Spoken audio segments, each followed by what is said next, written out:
নমস্কাৰ। Indian army মেছৰ new recruitment. এই ৰিক্ৰুইটমেণ্টটো তেওঁলোকৰ বাবে বহুত সুবিধাজনক হ'ব।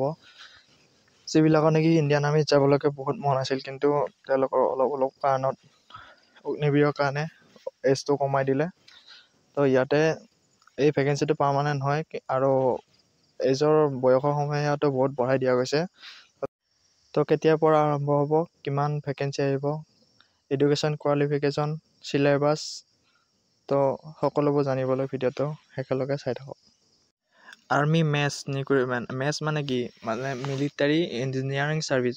যিবিলাক নেকি মিলিটাৰী ইঞ্জিনিয়াৰ থাকে তেওঁলোকৰ ডিপাৰ্টমেণ্টত যিবিলাক নেকি ঘৰত চাফাই কৰ্মচাৰী বা পালাম্বাৰ, তো সেইবোৰ চব মিলিটাৰী ইঞ্জিনিয়াৰ থাকে। বেলেগৰ পৰা তেওঁলোকে হায়াৰ নকৰে। তো সেইকাৰণে এই ৰিক্ৰুইটমেণ্টটো আৰম্ভ কৰা হৈছে। টোটেল পোষ্ট আছে 41,822। তো অনলাইন ফিজ জেনেৰেল আৰু OBCৰ কাৰণে 100 rupees পে'মেণ্ট কৰিব লাগিব। ST SC আৰু ফিমেলৰ কাৰণে কোনো ধৰণৰ পইচা দিব নালাগে। এই জেনেৰেলৰ কাৰণে 18 পৰা 25 বছৰ আৰু OBCৰ কাৰণে হৈছে 18 পৰা 28 বছৰ। এইটো বহুত ডাঙৰ সুবিধা হয়। যিবিলাক নেকি ইণ্ডিয়ান আৰ্মিত যাব লাগে এজ গুচি গ'ল। ST SC 18 পৰা 30 বছৰ। চেলাৰী 35,000 পৰা 70,000 হৈ যাব। পোষ্ট নেম মেটত ভেকেঞ্চি আছে 27,920টা। কোৱালিফিকেশ্যন লাগিব 10 পাছ। নেক্সট পোষ্টটো হৈছে MTSৰ কাৰণে ভেকেঞ্চি আছে 11,316। তো ইয়াৰ কাৰণে কোৱালিফিকেশ্যন লাগিব 10 পাছ। আৰু নেক্সট ভেকেঞ্চি আছে ষ্ট'ৰ কিপাৰত ভেকেঞ্চি আছে 1,026টা। তো ইয়াৰ কাৰণে কোৱালিফিকেশ্যন লাগিব 10 পাছ। নেক্সট 4 নম্বৰ পোষ্ট হৈছে ড্ৰাগছমেন। তো ইয়াৰ কাৰণে ভেকেঞ্চি আছে 944টা। কোৱালিফিকেশ্যন ইয়াৰ কাৰণে অলপ হাই লাগিব, 12 পাছ মান লাগিব। আৰ্কিটেক্সাৰ কেড্ৰে ভেকেঞ্চি আছে 44টা।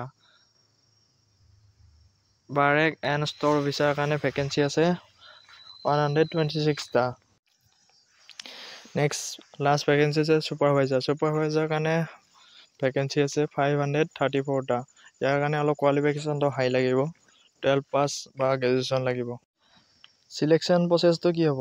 ফাৰ্ষ্টতে DV হ'ব, মানে ডকুমেণ্টছ ভেৰিফিকেশ্যন। নেক্সট হ'ব ৰিটেন এক্সামটো হ'ব। Next medical plus physical. Next আপোনাৰ স্কিল টেষ্ট ওপৰত ইণ্টাৰভিউ এটা হ'ব। তো চিলেবাছ ফৰ এক্সাম ৰিজনিং আহিব 25টা।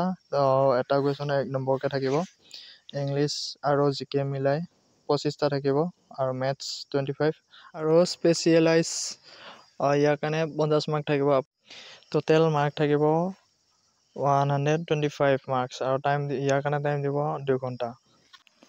যদি ভিডিঅ'টো চাই কিবা অলপ হেল্পফুল হোৱা যেন লাগিছে, তেনেহ'লে লাইক, শ্বেয়াৰ এণ্ড এটা কমেণ্ট কৰি দিব।